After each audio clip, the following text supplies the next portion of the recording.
Welcome back to the South by East podcast and our traffic reports, where we talk about the culture, the scriptures, and everything in between. Jonathan is out making some big moves, and so I'll be holding it down this week. Man, looking in my timeline yet again, I keep seeing this man of legendary status who also took a legendary L in a rap beef 2 years ago. Drake is back in the news again for filing an appeal. If you don't know, he filed a lawsuit against Kendrick Lamar, or against his label actually, UMG, for promoting Kendrick Lamar's single, Not Like Us, which became a global phenomenon. It was very embarrassing to Drake, and so he decided to sue over the rap beef.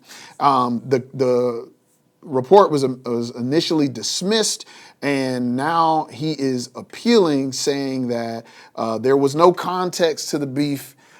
Instead, Not Like Us happened in a vacuum because Drake's diss tracks cannot be considered, and I'm going to show you why. Here's a little brief article on it, and we'll share. It's actually a post from a news page. Check this out. It says Drake uses his Kendrick Lamar disses to argue for a Not Like Us appeal. Drake has filed his final appellate brief in the ongoing defamation lawsuit against Universal Music Group over Kendrick Lamar's hit diss track, Not Like Us. In the new court documents, Drake's legal team references his own diss tracks, including the tailor-made freestyle, to challenge the lower court's dismissal. They argue that treating Not Like Us as protected opinion ignores how massively it outperformed other songs in the beef, creating real reputational damage by presenting false claims as fact. Drake contends the initial ruling created a dangerous categorical rule that would shield rap diss tracks from any accountability regardless of their impact. His team insists the song crossed into actionable defamation, especially with UMG's heavy promotion.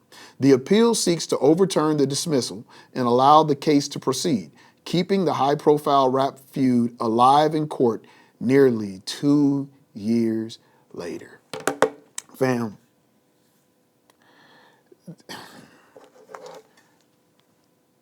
what's hurting me right now, I'm sorry, it's hard for me to even speak, because Drake's appeal is essentially that because Kendrick Lamar outpaced me in the rap battle so successfully, we shouldn't even consider anything that I said in this beef and should only consider what he said, and we should get money for it.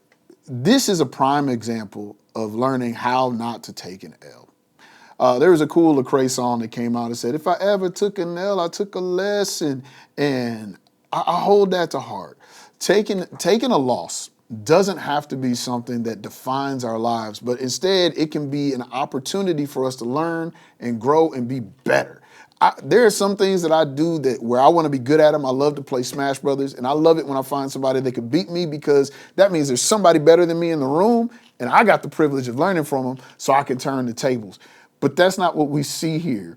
I think there's 4 things that we have to consider when we're thinking about how to take an L. For one, we have to look past the surface level narratives. We got to ask better questions.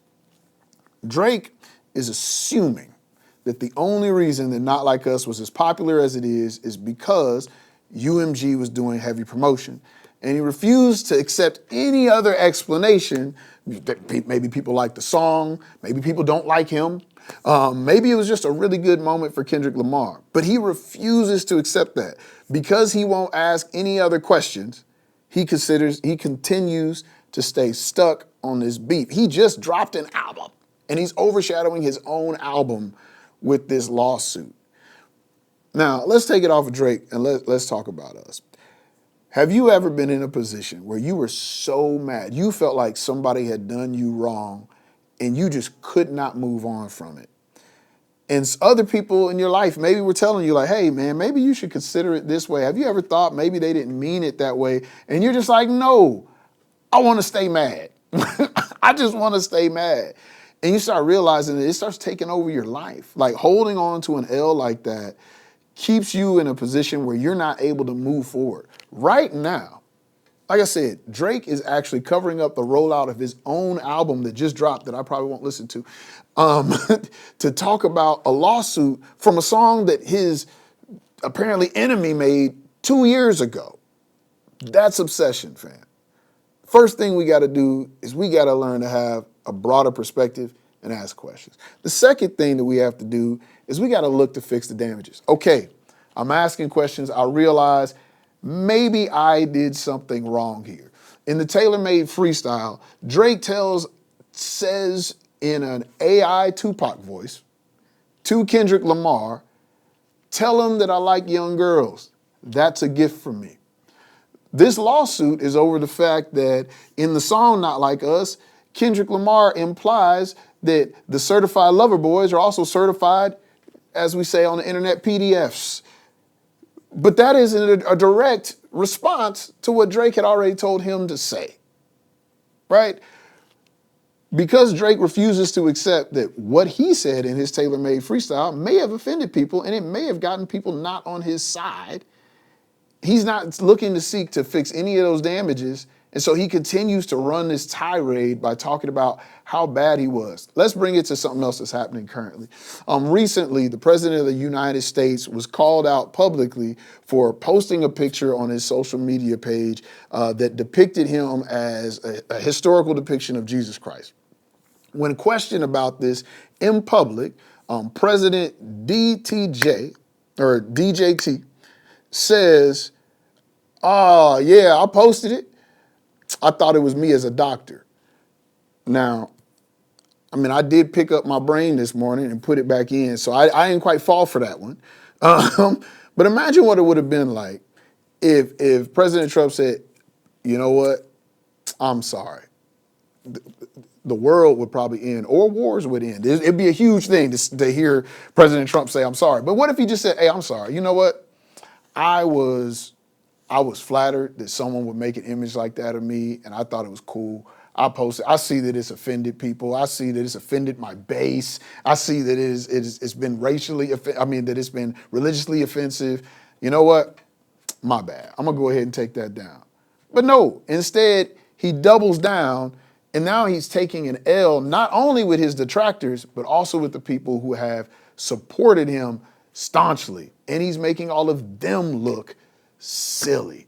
So we gotta first ask questions. Admit that we might be wrong, ask questions. Second thing we gotta do is we gotta seek to fix the damages. And then the third thing that we have to do is we have to start looking towards the future. All throughout the last 2 years, all that I've been hearing people say to Drake is, "Bro, just drop good music. Just let this go, just drop good music." Drake is known as the bop king. He was reigning, at least on the hip hop side of the charts, for 20 plus years almost. Drop a great song and everyone will forget. How do I know this to be true? Well, I remember a certain, another rap icon named Mr. Kanye West, who said things like, "Slavery is a choice." Who came out and did things like stealing the moment from Taylor Swift when she was getting her Grammy. But then every year, Kanye would come out with a new album, everyone would go, "You know what? Here's your ticket to the cookout." Because the music was so fire. Now, whether or not that's right is here or there, but the point is, you have to continue to look forward. When we allow ourselves to get trapped in focusing on our biggest mistake, it takes all of the energy, it sucks up all the air in the room from all the things that we could be doing next. We got to not look at where we failed, but we got to start looking towards the future. We all know that person who every time you meet up with them, you're happy to see them until you're not, because all they want to do is talk about that last unfortunate thing that happened to them and where they were at. And we get to the point where it's like, I don't want to hear you talk anymore.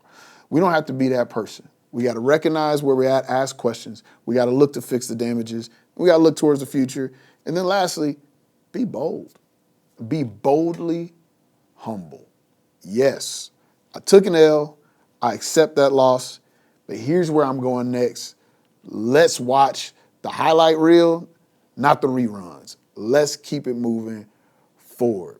But here, where is that ringing at in your life? Is there something that's been happening that you've just been stuck on? If so, what is your next step on moving forward? Also, how are you feeling about, if you're a hip hop fan, how are you guys feeling about this lawsuit right here that could impact